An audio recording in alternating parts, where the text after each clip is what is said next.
Article 3 of the Civil Code of the Philippines states, ignorance of the law excuses no one from compliance therewith. Maayong hapon, future social studies educator, and to our very esteemed professor, Sir Ramil Dupa, good afternoon. I am Christopher Miguel, and today we will be talking about one of the most crucial topic in the field of law, the common offenses, with the theme, Understanding Crime to Promote Justice.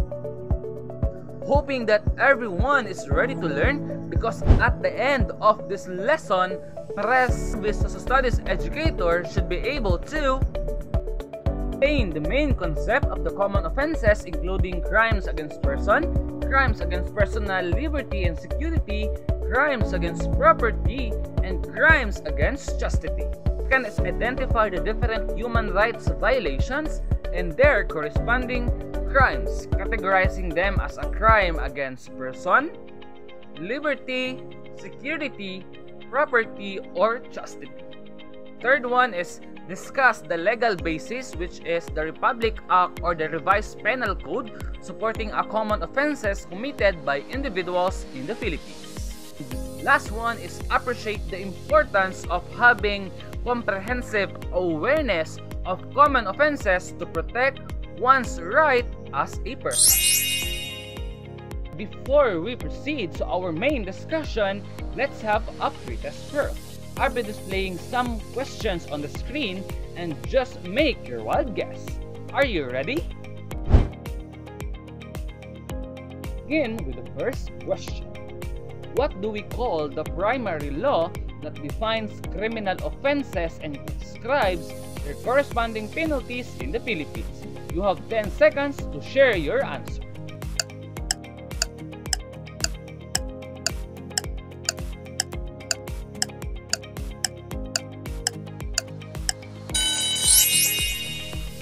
And the correct answer is the Revised Penal Code.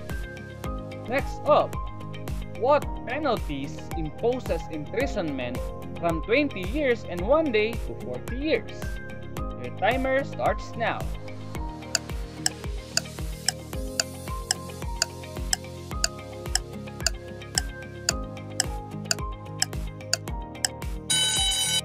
And the correct answer is reclusion perpetua. And our third question, what penalty lasts for 12 years and 1 day to 20 years imprisonment? Timer starts now.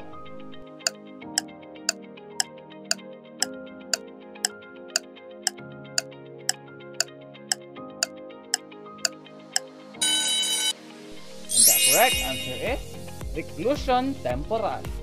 And to our fourth question, what penalty ranges from 6 years and 1 day to 12 years in prison? Your timer starts now.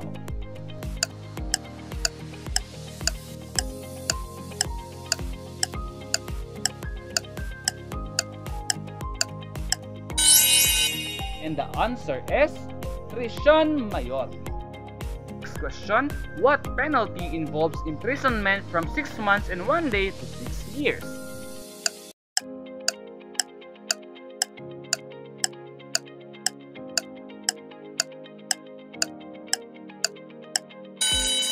The correct answer is prisión correccional. Question, what penalty involves 1 month and 1 day to 6 months of imprisonment? And the correct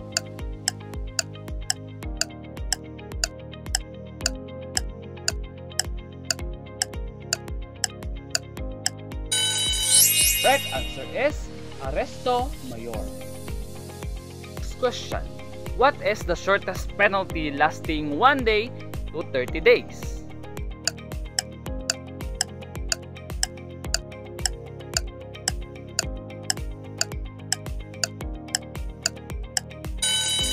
Answer is arresto minor. Last question, what penalty involves banishment or being prohibited from entering certain place? The timer starts now.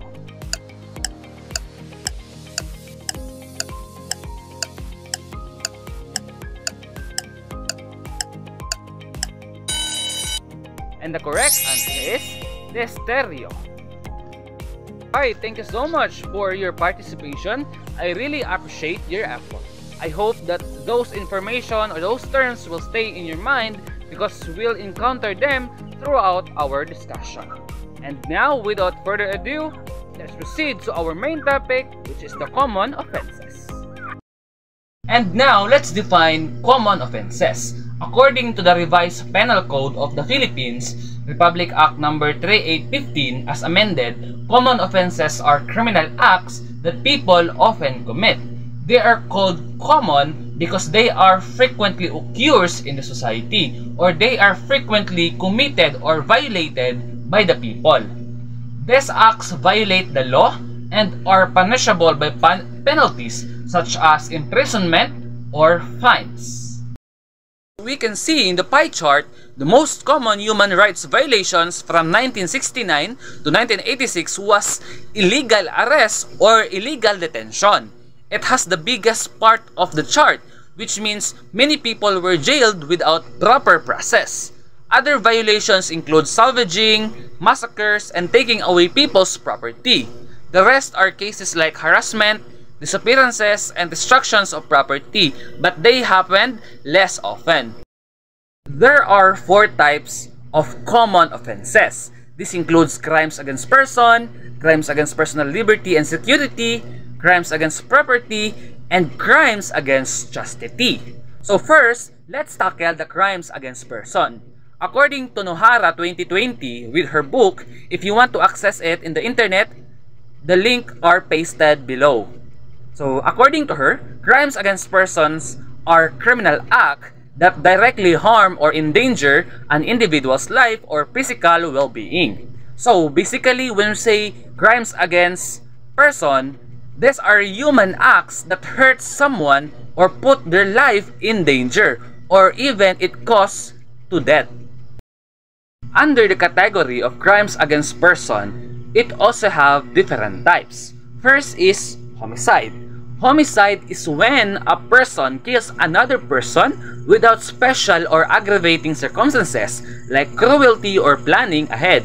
So let's say for example, if 2 people get into a sudden fight and one person unintentionally kills the other, it can be considered homicide.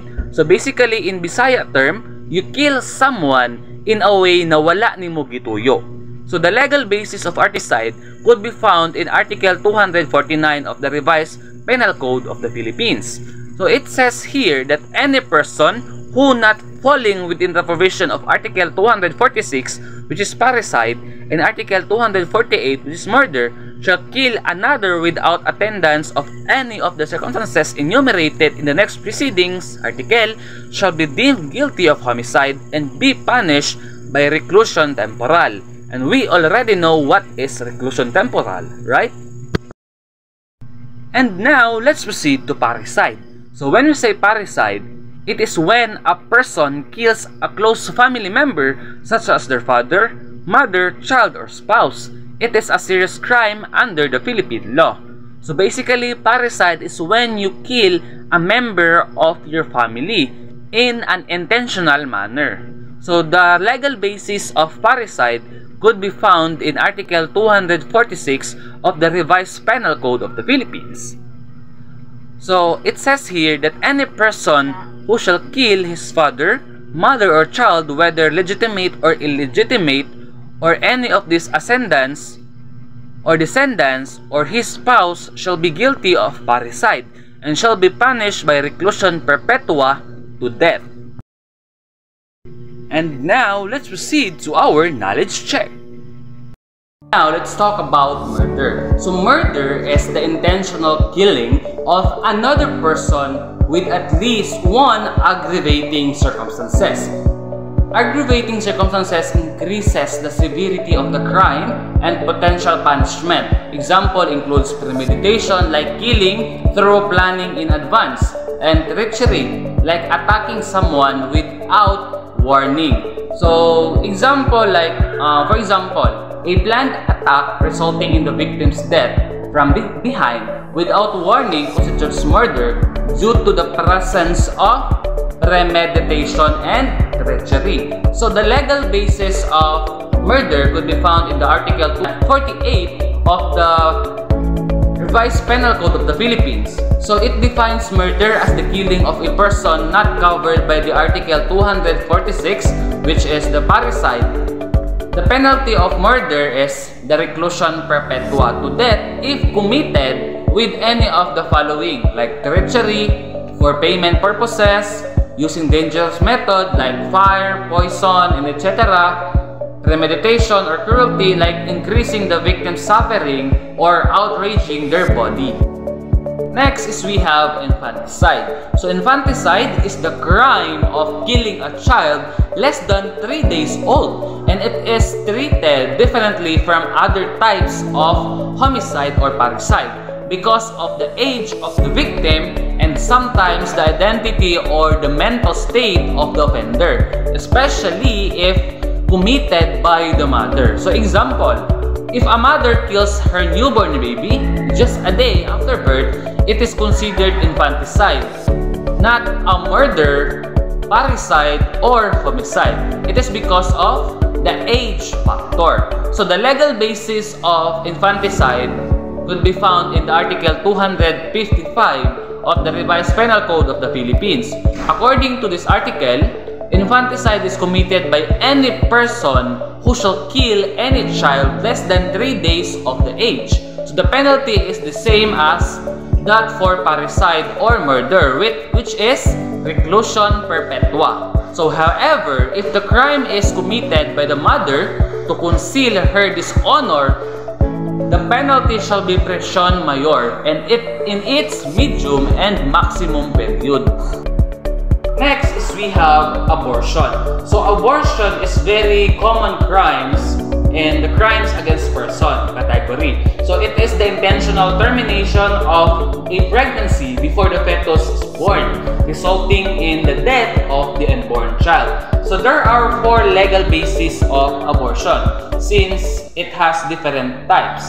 So under the Article 256 up to Article 259 of the Revised Penal Code of the Philippines. So Article 256, it says here that anyone who intentionally causes an abortion will be punished with reclusion temporal. So this applies regardless of whether the abortion involves violence like physical assault, non-violent method like administering drugs, or was performed with or without the woman's consent.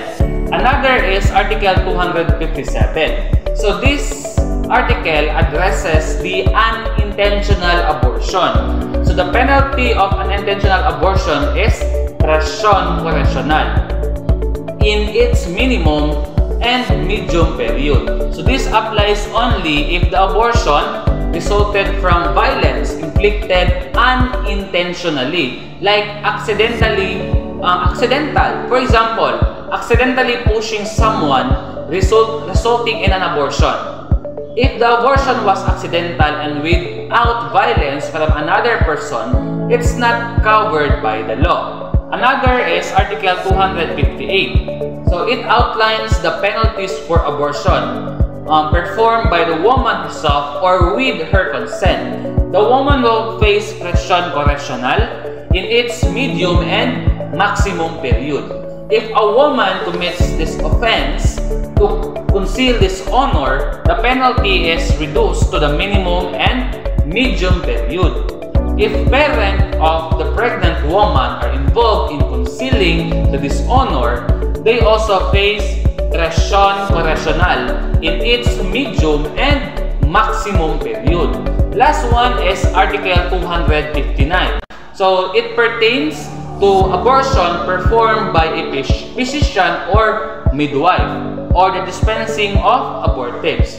Physician or midwives who cause an abortion using their medical knowledge will face penalties from Article 256 in their maximum periods. Pharmacists dispensing abortives without a proper prescription will receive arresto mayor and a fine not exceeding 1,000 pesos.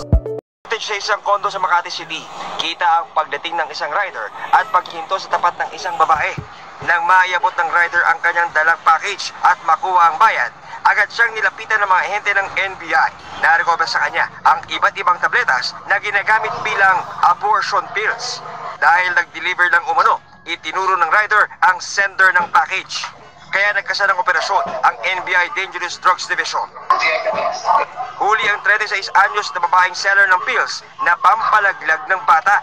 Inilalako raw niya ito sa Facebook at iba pang social media platforms. May advisory kasi dito that yung drugs na to is prohibited from being sold to the public, or you cannot even dispense this without the authority from the FDA. It turns out that she doesn't have a license. Ayon sa NBI, mga pinaghalo-halong gamot tulad ng Cytotec at Chinese na tabletas ang pinapadala sa kanyang mga parokyano. Ang kada kit nagkakalaga ng 5,000 hanggang 10,000 pesos. Depende sa mga DIY na diskarte na paraan ng abortion na pinopromote ng suspect. Sinusubukan pa namin makuha ang panig ng suspect na naharap sa patong-patong na reklamo. We have physical injuries. So physical injuries are unlawful acts causing bodily harm ranging from minor to severe, and it don't require death to be considered as a crime. So physical injuries itself is a crime. So Article 262 to 265 addresses physical injuries. So it is the legal basis. So first is the Article 262. So it addresses mutilating a reproductive organ, results in reclusion temporal to reclusion perpetua. So other mutilation gets pression mayor. So Article 263, it addresses the serious physical injuries, incurred penalties from pression mayor for severe consequences to arresto mayor for less severe but still incapacitating injuries. So with pression correctional for intermediate cases. So the next is Article 264. So it addresses the knowingly causing serious injury via harmful substances or exploiting vulnerability receives the same penalty as Article 263 states.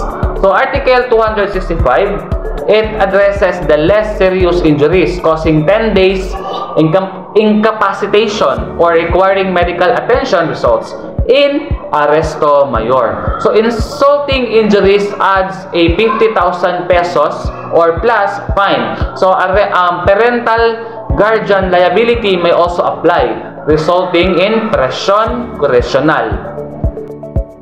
Next crime is rape. So according to Article 266-A of the Revised Penal Code of the Philippines, as amended by Republic Act number 8353, rape is committed when a person has sexual intercourse with another without consent, usually through force, threat, or intimidation. It can also include acts involving insertion of objects or body parts into genital or anal openings without consent. So there are two legal bases of the rape: Article 266-A and Article 266-B. So first is Article 266-A. So it defines rape. So a man having carnal knowledge of a woman through force, threat, intimidation, when she is unconscious, incapacitated, or under 12 years old. So second is anyone committing sexual assault by inserting a penis, object, or instrument into another genital or another orifice under similar circumstances. So those are the definition of rape under Article 266-A. So next is Article 266-B. So it outlines rape penalties. So first is carnal knowledge. Rape is punishable by reclusion perpetua for at least 20 to 40 years or even death with aggravating circumstances. Rape by sexual assault is punishable by pression mayor, 6 years and 1 year to 12 years, with higher penalties for use of weapons, multiple offenders, or resulting serious harm or death. Arestado ang isang lalaki sa Cainta, Rizal na wanted dahil sa umuning panggagahasa at pagbabanta sa kalibin ng kanyang kaibigan. Depensa ng akusado, hindi niya pinilit ang biktima. Balitang hatid ni Bea Pinla. Tahimik at nakayuko na lang ang 32 anyos na lalaking ito nang arestuhin siya ng pulisya sa Barangay Santo Domingo, Cainta, Rizal nitong Miyerkules sa bisa ng warrant of arrest para sa kasong rape. 3 taon na ang nakalilipas ng umano'y gahasain at pagbantaan niya ang nooy 21 anyos na kinakasama ng kaibigan niya. Nilapitan ng ating biktima itong ating akusado dahil 3 araw nang hindi umuwi yung kanyang live-in partner na kaibigan ng ating akusado. So pinapunta ng ating akusado yung biktima sa kanyang tinitiran. Ang ipinangako umano ng akusado, tutulungan ng biktima na hanapin ang live-in partner niya. Yun po ang cover story, yun po ang pahayag niya sa biktima, tutulungan siyang hanapin. Sa pag-aakala naman po na talagang tutulungan nitong biktima, pumunta po siya sa tinitiran. Doon po ginawa ang panghalay sa kanya ng ating akusado. Pinagbantaan pa raw ng akusado ang biktima. Itinanggi niya ang paratang. Pumayag naman po siya. Siya naman po may gusto, hindi naman po ako eh. Niyakap niya ako.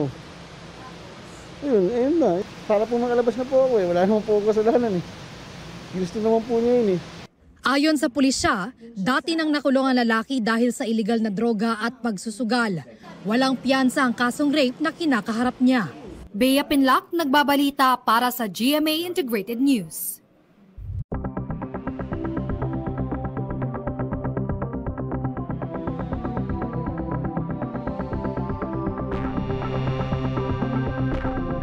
Those are the crimes under the category of crimes against person. And before we proceed to the other types of crime, let's proceed to our knowledge check. Now, let's proceed to crimes against personal liberty and security. So, according to the revised Penal Code of the Philippines, these are crimes that violate a person's freedom and safety, such as the right to move freely, security in their home, and protection from threats or coercion. So under of this category, it has different crimes. So first is illegal detention.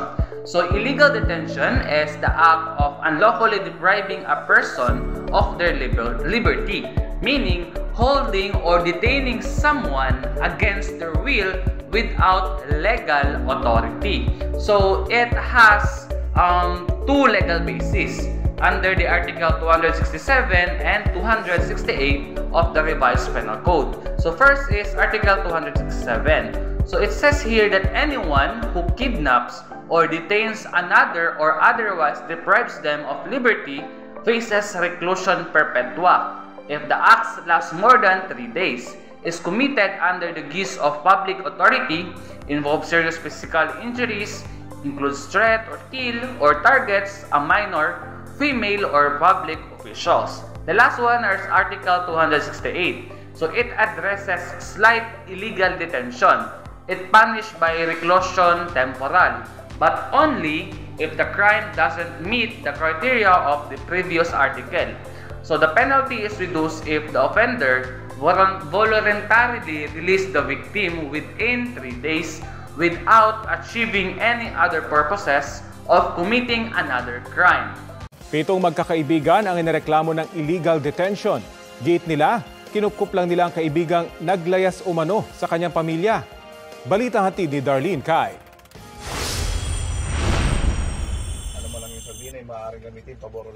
Sa Malate, Maynila, inaresto ang 7 magbabarkada dahil sa kasong serious illegal detention. 3 sa kanila, mga minor de edad.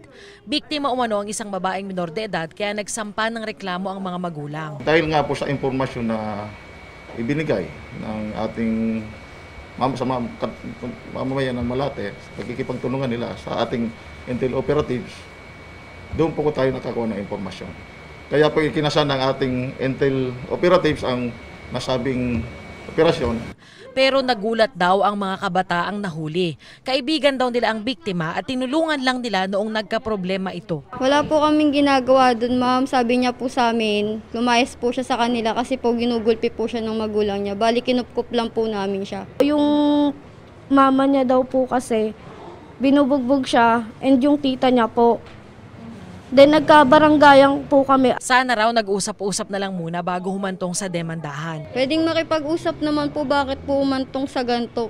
Katulad nito, yung iba po kaka-18 lang. Siyempre, po kami, na-shock din po kami. Kumbaga natotrauma nga po kami ngayon. Sa totoo lang. Kasi po wala naman po talaga kami ginawang masama eh. Tumulong lang tayo. Kung maaari po, gusto po namin maging maayos lahat. Itinurn over na sa DSWD ang 3 minor de edad na sangkot sa kaso. Wala pang pahayagang pamilya ng biktima. Darlene Kai, GMA News. And now, let's proceed to trespass to dwelling. So, trespass to dwelling happens when a person enters someone else's home without permission, especially when the owners clearly does not want them inside. So, there is a legal basis of trespass to dwelling, and it could be found in the Article 280 in the Revised Penal Code. So, it says the qualified trespass to dwelling. It says here that anyone or any private person who shall enter the dwellings of another against the latter shall be punished by arresto mayor and a fine not exceeding 40,000 pesos. If the offense is committed by means of violence or intimidation, the penalty shall be presyon correctional in its medium and maximum periods. Ano ang mga elemento o sangkap para matawag na trespass to dwelling? 3 ang elemento. Isa, ang lumabag ay isang pribadong tao. Pangalawa, pumasok siya sa tirahan ng iba. At siyempre ang pangatlo, pagpasok ay labag sa kalooban ng nakatira. Ang isang tirahan ay maaaring mga silid o kaya isang silid lamang, barong-barong, bangka o kaya ay kuweba. Ano naman ang parusa? Pagkakulong mula 1 month and 1 day hanggang 6 na buwan at multa ng hindi higit na 200,000 pesos. Pero kung ang trespass to dwelling ay ginawa sa pamamagitan ng karahasan o pananakot, ang parusa ay pagkakulong mula 6 months and 1 day hanggang 6 years at multa ng hindi higit na 200,000 pesos. And let's proceed to threats. So threats is a very serious crime under the category of crimes against liberty and security. So it is a crime that scares or warns another person of future harm, such as hurting them, damaging their property, or accusing them of a crime, usually to force them to do or not to do something. So there are 3 legal bases of threats. It could be found in Article 282 to 284 of the Revised Penal Code. So first is the Article 282. So threatening another with harm to do their person, honor, or property incurs penalties of presyon mayor and a fine if in writing or through an intermediary, and presyon correctional if the threats proceeds not in writing or not through a third party, and also conditional threats demanding money, resulting in higher penalties if the offender succeeds. So next is Article 283. So it addresses the light threats to commit a wrong that doesn't constitute a crime under Article 282 are punishable by arresto minor or a fine not exceeding 200 pesos. For example, threatening to reveal an embarrassing secret if someone doesn't lend money. And last one is Article 284. So it states that making threats while committing a different crime isn't a separate offense, but it is considered an aggravating circumstances that increase the penalty of the main crime. So for example, if a person committing robbery who threats to kill the victim. Mga kababayan, alam ba ninyo pag tayo ay nagbitiw ng salita na kung saan ay tinitrete natin sa tao ng pagpapatay, no? O ang kanyang pamilya, ito po ay isang may tuturing na grave threats at ito po ay may kaparusahan. Ang kaparusahan po nito ay ranging from the minimum of 8 years to a maximum of 10 years and 1 day to 12 years. Kaya po, mag-ingat po tayo sa ating pananalita dahil ito po ay isang krimen sa ilalim ng Article 282 ng ating Revised Penal Code. Tandaan natin, lamang ka na pag may alam ka sa batas. One is coercion. So coercion is when a person forces someone to do something against their will or prevents them from doing something they are legally allowed to do by using threats, intimidation, or violence. So there are three legal bases of coercion. It could be found in Article 286 to 288 of the Revised Penal Code. So first is Article 286, which is the grave coercion. So it involves using violence, threats, or intimidation to prevent someone from doing something not legally prohibited or to compel them to do something against their will. So the penalty is presyon correctional and a fine not exceeding 1,000 pesos. Second is Article 287. So this addresses the light coercion. So less serious coercion involving unjust vexation or mild force without serious harm is punishable by arresto minor or a small fine.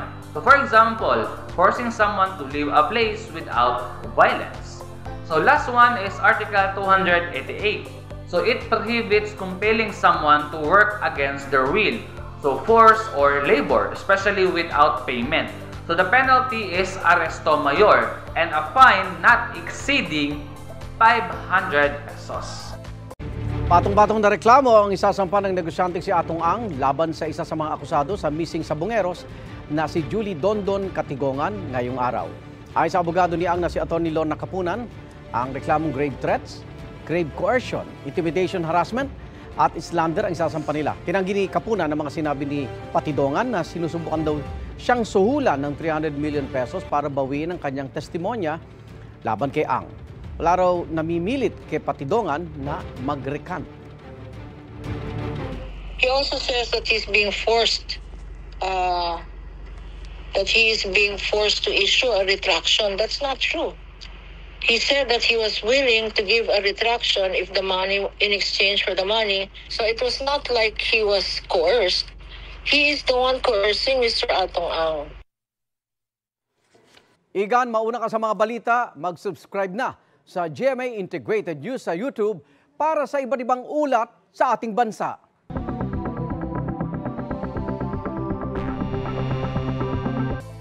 Those are the crimes under the category of liberty and security level. So and now let's proceed to our knowledge check.